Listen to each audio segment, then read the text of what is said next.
And future is not defined. When they say content of future, we don't know it is 100 year, 200 year, 500 year, but doesn't look like.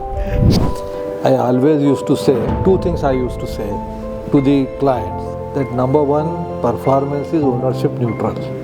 If you have a right leadership team, doesn't matter whether it is a government owned or it is a private owned, so performance is the ownership neutral. And second, I used to say that I agree, public sector banks are good in everything, bad in marketing.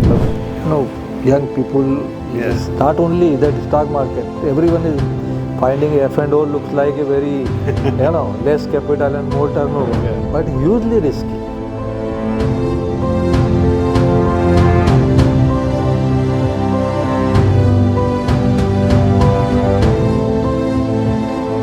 Good evening, sir. Good afternoon. My privilege to be speaking personally to you, and it gives me a great pleasure that you come from Madhya Pradesh, reaching those heights, still attached to your roots. तो आपसे क्या प्रश्न पूछूं? मैं तो आपके opinion पूछूंगा sir. It is equally my pleasure. So, yes. Sir, you have seen, means all your life you've been banker, and you've seen the banks evolving, disrupting, and coming back again.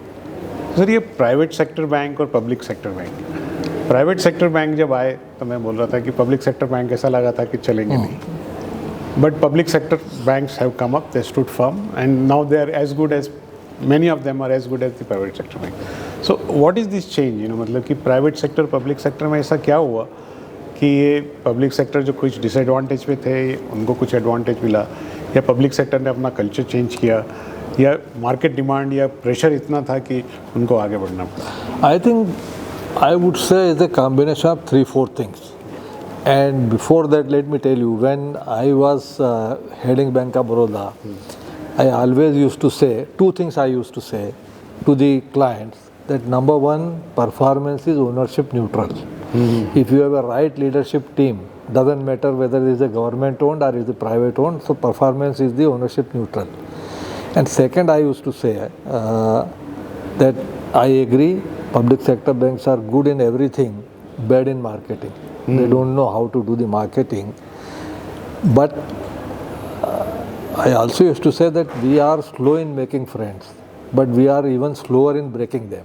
And that is the difference between that's a wonderful So sentence. it takes time to, we can't do very smart marketing, it takes time. But then when it comes to real hand holding in time of distress, you can see, they will show you the door very fast. But coming to your question, see, number one, I think the public sector banks, particularly what they say, the baptism by fire or Agni Pariksha after that 2008, there was a lot of realization. More importantly, government as a owner also got this realization. So a lot of the professionalism was infused in the system, autonomy is given. So one is having learned the lesson from own mistake, also the support from the systems and masters, separation of the post between the chairman and CEO, all put together has worked well. So that is why, and I think it's a good thing. I would say both the things are good. First, when the private sector banks came, I think it was a shock which was required for public sector banks. Otherwise, they would have remained union dominated and similar kind of things. So that was a good shock, man. And now it is a good shock treatment for the private sector banks. Yes. So it's a nature's way of keep on maintaining checks and balances. Yeah, because nowadays we all feel that now private sector banks, they used to think that they have won the They race. are under pressure now. Now they are under real pressure. So it's a good check and balance. Check and balance happening, sir. Another with your experience on the BSE, means stock exchange markets. So just tell us something, means what is BSE exactly, actually? थोड़ा मतलब एक layman terms में. और जब BSE है, तो फिर why we need NSE? What is the difference between BSE and NSE? Are they competitors? And why create that competition? What is the need of that competition? Very interesting question, but it's a very long history. But I'll tell you in a very brief and why exchanges are required. Number one, you should know that BSE which used to be Bombay Stock Exchange, now we call it BSE Limited, is the oldest exchange in Asia, not only in India. Okay. It is 149-year-old. Next year it will be celebrating 150th year of the, so it is the oldest. It is also fastest exchange, but in terms of technology. The processing speed of Bombay Stock Exchange is fastest. And third thing, the maximum number of companies listed anywhere in the world globally is on BSE. Almost 4,000 companies. No other exchanges so many companies. So these are the things. But history, when I was telling, actually BSE was a broker dominated exchange till few years back. So the entire board, entire control was with brokers, and brokers were resistant to there was a, interest group, power group, some kind of manipulations also. So they were always opposed to the new ideas and all that. So at one point of time, in fact, even I think Manmohan Singh was finance minister, but even authorities felt like it, that there is a need. This is becoming too much of a caucus. Okay. And that is where the NSE came in existence. I think around 92 or so. Yeah. NSE started with one advantage. They started with technology, which was not so in BSE at all. And you can see the technology has made all the difference. It is now all anonymous screen-based trading. And the second thing which happened, the derivative. BSE, broker-led BSE kept on resisting the derivatives. Okay. NSE adopted it. And just for your information, today if you look at the NSE's balance sheet and P&L, almost 80 to 85% income and revenue comes from the derivative transaction, and not that is where the BSE got laggard. The last question, why it is needed, like bank you have seen.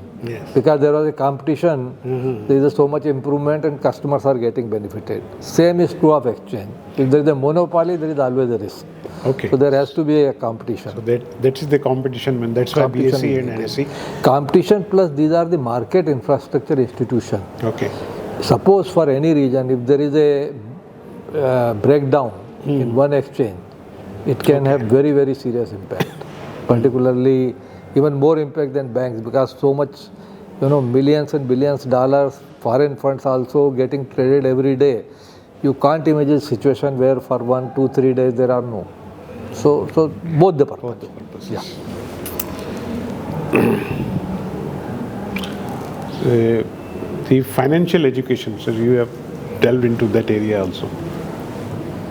How would you see the financial education, means whether it should be a part of the curriculum, or means normally you learn finance or you know about the markets or equity or stocks only when you take a finance stream.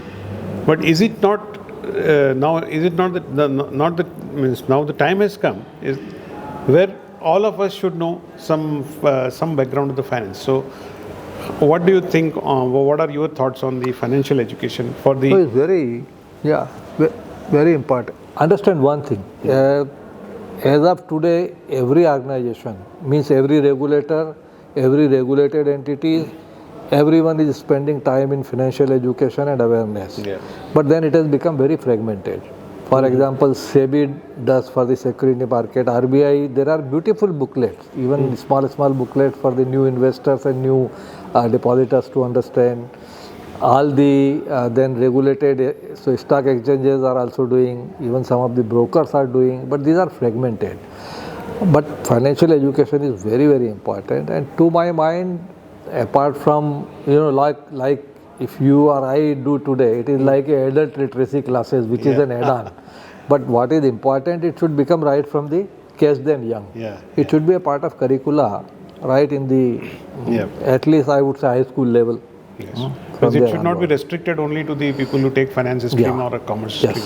So the general knowledge of finance is the key, and especially when the markets are growing or the business. Because even means I started as a production engineer, but we had a system that the profitability of all the operations are to be calculated. It is not that at the end of the day you say that today we didn't produce enough to make losses. We should know that if we don't make this much, or if we don't use this much of power, or if we don't, if we have not used this much of water or chemical, or we have used lesser chemicals, the profitability of that operation would be affected. Yes.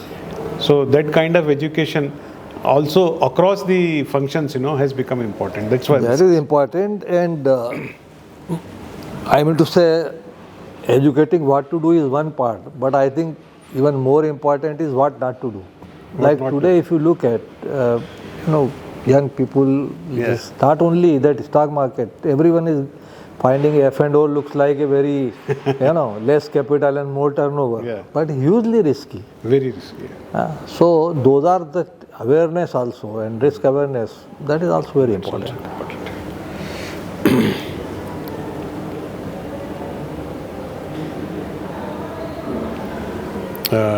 Now some of the non-financial questions, sir. One or two. You have spent time in Africa. I have spent time in Africa. Africa is the future. That's what we have been told, and we also have felt. But still, Africa is slow. Like 2007, you went in 1993. Yeah? 94. 94. Even that time they said Africa is the continent of the future. When I went in 2007, they said Africa is the continent of the future. But still it remains the continent of the future. Yes. Not much is happening there. Yes. So what is your take on that? See, what I realized there, why they say it is future, because if you look from the viewpoint of natural resources, I think there is a bounty of nature on them, there is a lot of it.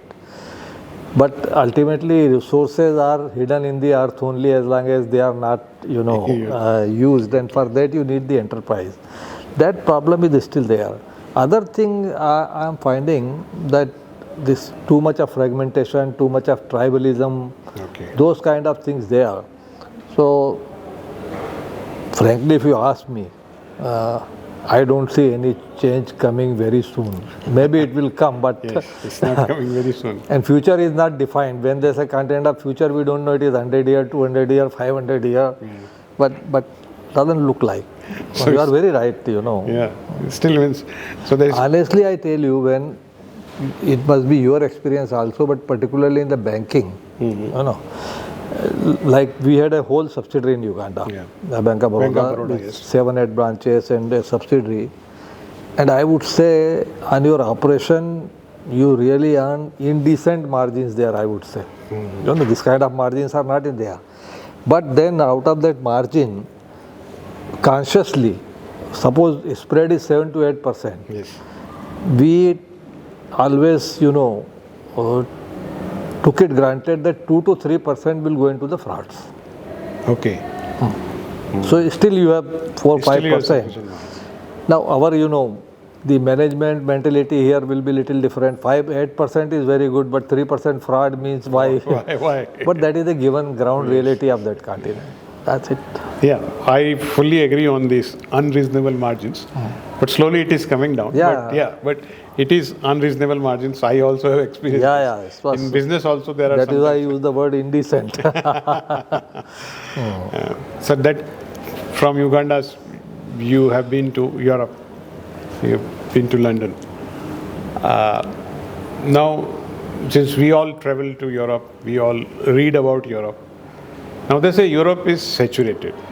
Europe is stagnant. Europe is going to go down. But still, when you are in Europe, when you are talking to people, when you are seeing the things what they are doing, still we see that there is a lot of leadership left there, and there are leaders in the world. So, how do we look at Europe now? 2-3 things. The problem of Europe is what is happening in most part of it. Number one is the aging problem. Yes. So that is one problem which is coming. Second, succession issues. Like, someone, the beautiful business they have set up, but the next generation is not interested in running that business. Someone is, maybe he wants to do jazz music or he wants to do something else. And that is why they are compelled to even sell well-run business, profitable business, and I think Indians got the opportunity. So that is the other problem they are facing. But where they are still strong, and that is innovation and research. Research is very, very strong there, and that is what we lack here. Yes. See, when you talk about the good universities, whether it is US or whether it is Europe, the strength is innovation and research. And there is a very good, I would say, trioca between corporates, academic and government. Okay. And they come put together, then research, and then research is then commercially exploited. That is a kind of beneficial final thing which should emerge. So I don't think that we can, relate it to Africa. Like we can't write a great story Africa 2 times soon. Similarly, you really can't write a obituary for Europe 2 times soon. Yeah.